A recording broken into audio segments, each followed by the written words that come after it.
በዚሁ ሳቢያ ላለፉት 4 ዓመታት እና እስከ ዛሬ ድረስ የለፉትን ክቡራን ኮሚሽነሮችን የኢትዮጵያ ሀገራዊ ምክክር ኮሚሽነሮች እውቅና እሰጣለሁ። አመሰግናለሁ።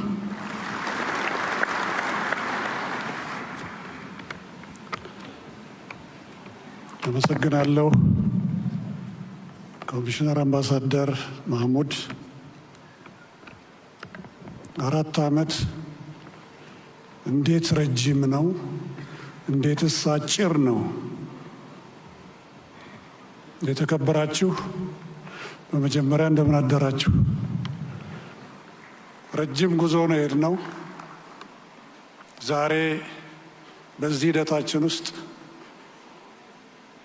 11 ኮሚሽነሮች ተሰይመውልን ብዙ ትጋት፣ ብዙ ድካም ከባለሙያዎቻችን፣ ከድጋፍ ሰጪ ሰራተኞቻችን፣ ከመላው ኢትዮጵያ አመራር ከእናንተ ጋር ሆነን እዚህ ላይ ደርሰናል። ወደ መጨረሻው ላይ 2 ትልልቅ ሰዎቻችንን አጥተናል። አንደኛው እጅግ በጣም የምናከብራቸው ለሀገር ብዙ የለፉቱ በትንሹ 5 ቦታ ላይ ሚኒስትር የነበሩ የአርሶ አደሮች የአርብቶ አደሮች አጋር የነበሩቱ እና መሬት ላራሹ ሂደት ላይ የራሳቸውን አሻራ ያስቀመጡቱ ለዚህ ሀገራዊ ምክክር የዚህን ሀገራዊ ምክክርን ኃላፊነት በመሸድሚያቸው ተቀብለው እስከ መጨረሻዋ ሰዓት ጥቂት ሰዓታት እስኪቀራቸው ድረስ ለዚህ ሀገራዊ ምክክር ኮሚሽን ሂደት እውን መሆን የደከሙቱ አቶ ዘገየ አስፋው ናቸው። ሁለተኛው ደግሞ በሀገራዊ ምክክር ውስጥ በአማካሪ ኮሚቴ አባልነት እንዲሁ ያገለገሉት በሚገርም ሁኔታ የኮሚሽነር ዘገየ የልጅነት ጓደኛ የአንደኛ ሲ ክፍል ጓደኛቸው የነበሩት አዛዥ ይርጋ ገብሬ ናቸው። ስለዚህ በታላቅ ትህትና እነኚህን 2 ታላላቅ ሰዎች የሀገር ባለውለታዎች ኮሚሽነር ዘገየ የደከሙለትን ውርስ ያለነው ኮሚሽነሮች ተቀብለን እስከ መጨረሻው ድረስ ዳር ለማድረስ ተግተን የሚመኙትን የዛሬዋን ዕለት በመንፈስ ከኛ ጋር ይኖራሉ በሚል 2ቱንም በታላቅ ትህትና ለ1 ደቂቃ ብድግ ብለን እንድናስታውሳቸው በትህትና ጠይቃለሁ።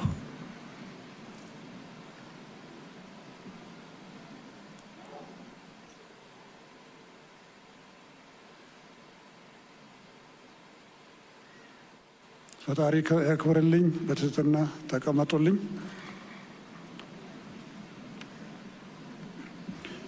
ክቡር ዶክተር አብይ አህመድ የኢትዮጵያ ፌዴራላዊ ዲሞክራሲያዊ መንግስት ጠቅላይ ሚኒስትር፣ የተከበሩ አቶ ታገሰ ጫፎ የኢትዮጵያ ፌዴራላዊ ዲሞክራሲያዊ ሪፐብሊክ የሕዝብ ተወካዮች ምክር ቤት አፈ ጉባኤ፣ የተከበሩ አቶ አገኘሁ ተሻገር የፌዴሬሽን ምክር ቤት አፈ ጉባኤ፣ ክቡር አቶ ቴዎድሮስ ምህረት የፌዴሪ ጠቅላይ ፍርድ ቤት ፕሬዝዳንት፣ ክቡር ዶክተር ሙላቱ ተሾመ የቀድሞ ፕሬዝዳንት፣ እጅግ የምናከብራችሁና የምንወዳችሁ የሃይማኖት አባቶች መሪዎቻችን፣ ክቡር ምክትል ጠቅላይ ሚኒስትር ተመስገን ጥሩነህ፣ ክቡራንና ክቡራት፣ ክቡር ፊልድ ማርሻል ብርሃኑ ጁላ፣ ክቡራንና ክቡራት ሚኒስትሮች፣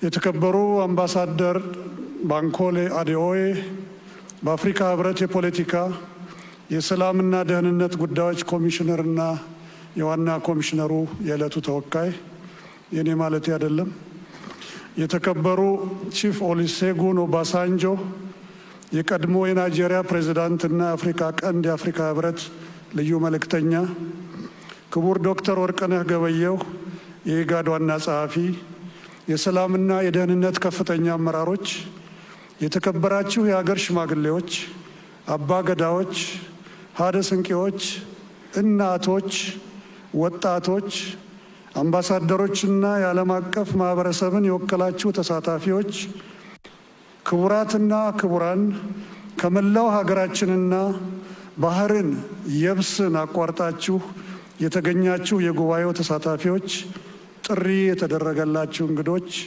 በመጀመሪያ እንኳን ለዚህ ታሪካዊና ትውልድ ተሻጋሪ ለሆነው የኢትዮጵያ ሀገራዊ ጉባኤ መክፈቻ መርሃ ግብር በሰላም አደረሳችሁ። እንኳን ወደ ኢትዮጵያ ሀገራዊ ምክክር ጉባኤ በደህና መጣችሁ።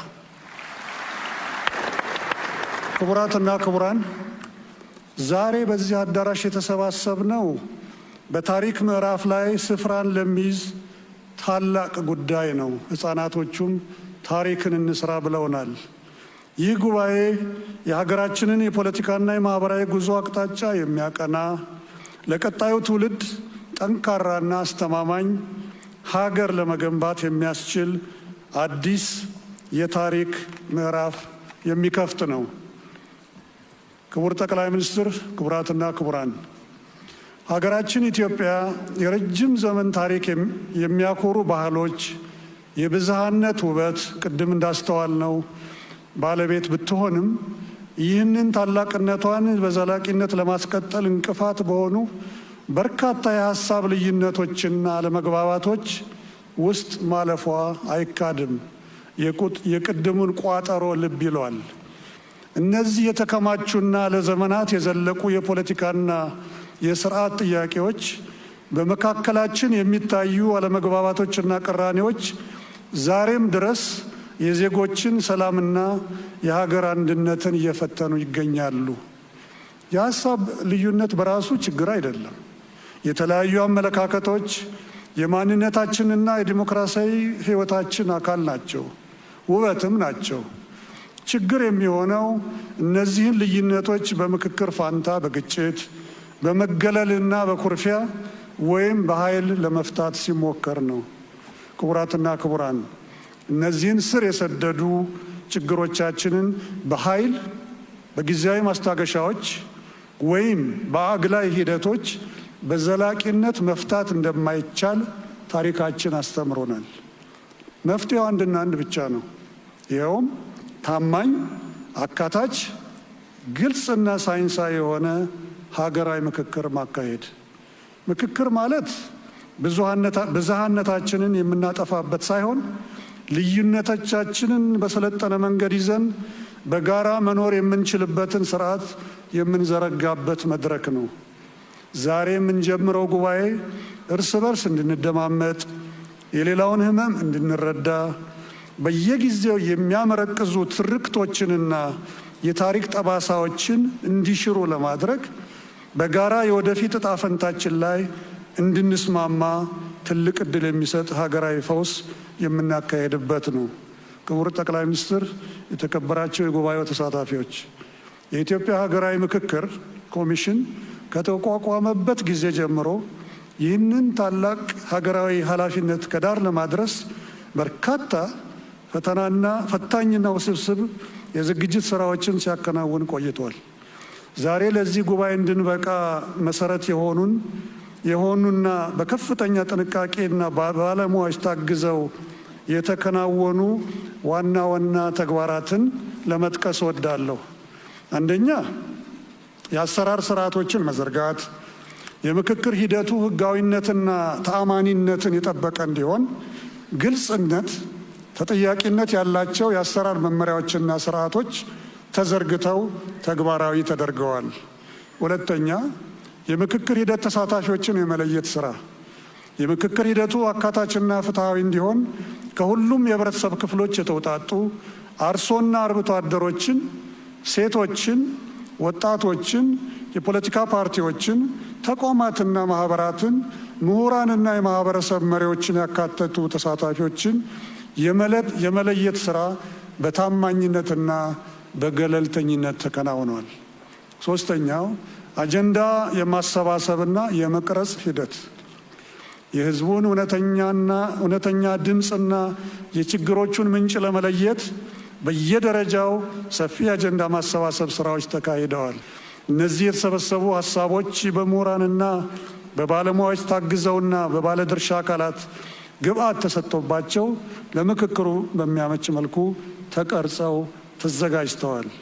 አራተኛ ግንዛቤ መፍጠር ስራዎች ህብረተሰቡ ስለ ሀገራዊ ምክክሩ ምንነት፣ አስፈላጊነትና ግብ ትክክለኛ ግንዛቤ እንዲኖረውና የሂደቱ ባለቤት መሆኑን እንዲረዳ ሰፊ የማንቃትና የማስተማር ስራዎች በመላው ኢትዮጵያ ተከናውነዋል።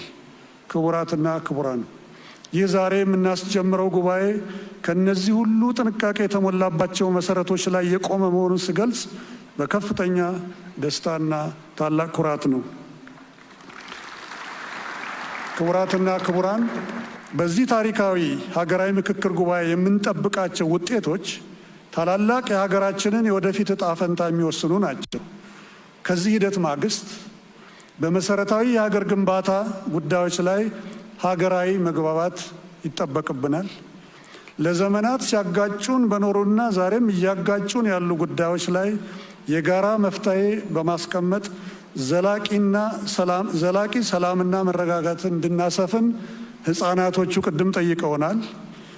በዜጎችና በመንግስት እንዲሁም በልዩ ልዩ የፖለቲካ ኃይሎች መካከል አዲስና ጠንካራ እምነት እንድንገነባ ይጠበቃል። ከሁሉ በላይ ወደፊት ለሚገጥሙን ማናቸውንም የሀሳብ ልዩነቶችና ለመግባባቶችን በጠረጴዛ ዙሪያ ለመፍታት የውይይትና የምክክር ባህልን በምንወዳት ሀገራችን ኢትዮጵያ መትከል ይጠበቅብናል። በመጨረሻም ይህ የምክክር ስኬት ማማ ላይ ሊደርስ የሚችለው በዚህ የጉባኤ አዳራሽ ውስጥ ባላችሁትና በውጭ ሆኖ በጉጉት በሚጠብቀን መላው የኢትዮጵያ ሕዝብ ጸሎትና ዱዓ፣ ልባዊ ተሳትፎና ቁርጠኝነት ብቻ ነው። ሁላችንም ከጠበበ የቡድን ወይም የግል ፍላጎት ወጥተን ለሀገር ሰላምና ለቀጣዩ ትውልድ ዕጣ ፈንታ ስንል በቅንነት፣ በወደ ሰፊነት፣ በሀቀኝነት እንድንመክር ጥሬን በአክብሮት አቀርባለሁ።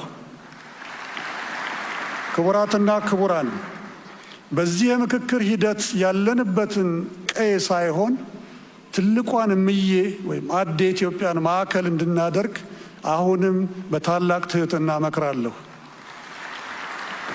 የጉባኤያችን ዋዜማ በብዙ ስሜቶች የታጀበ ነው። እግዚአብሔርም ፈጣሪም እየባረከን ይመስለኛል።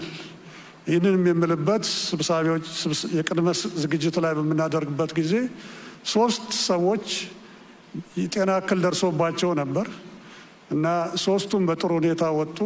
በተለይ አንደኛው እጅግ በጣም የሚያሰጋ ነበር።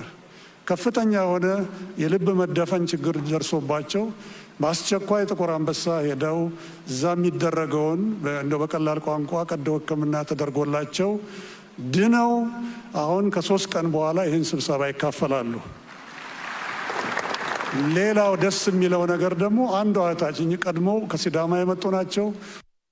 ሌላዋ ደግሞ ከጋምቤላ ድረስ መጥተው እዚህ አዲስ አበባ ላይ ሲሳተፉ ምጥ ሴት ናቸው። ምጥ መጥቶባቸው ዘውዲቱ ሆስፒታል ገብተው ምን የመሰለ ሸጋ ወንድ ልጅ ወልደዋል። እንግዲህ የከተማዋ ከንቲባ የአራስ ጥሪ ይጠበቅቦታል። እንኳን ደስ ያለን።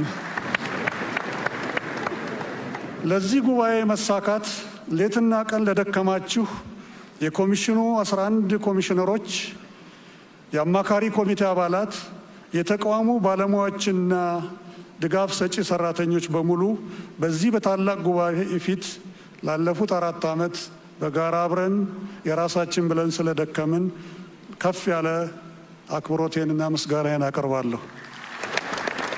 ይህ ምክክር ጉባኤ እንዲሳካ አስፈላጊውን ድጋፍና ትብብር ላደረጋችሁልን ለኢትዮጵያ ፌዴራል መንግስት፣ ለሁሉም የክልል መስተዳድሮች፣ ለአዲስ አበባና የድሬዳዋ ከተማ አስተዳደሮች፣ ለሃይማኖት፣ ለከፍተኛ የትምህርት እንዲሁም ለሲቪክ ማህበረሰብ ተቋማት፣ ለፖለቲካ ፓርቲዎች፣ ለሚዲያ ተባባሪዎቻችን፣ ለዳያስፖራ ኤጀንሲና በዛም ውስጥ ያላችሁ ተባባሪዎቻችን፣ ለተባበሩት መንግስታት የልማት ፕሮግራምና በዩኤንዲፒ አስተባባሪነት የቴክኒክና የፋይናንስ ድጋፍ ላደረጋችሁ ሀገራትና ተቋማት በኮሚሽኑ ምክር ቤትና በራሴ ስም ከፍተኛ ምስጋናዬን እያቀረብኩ ወደፊት የተሟላ ምስጋና ስብሰባችን እንደ ፈጣሪ ፈቃድ ስናገባድድ የምንዘክር ይሆናል።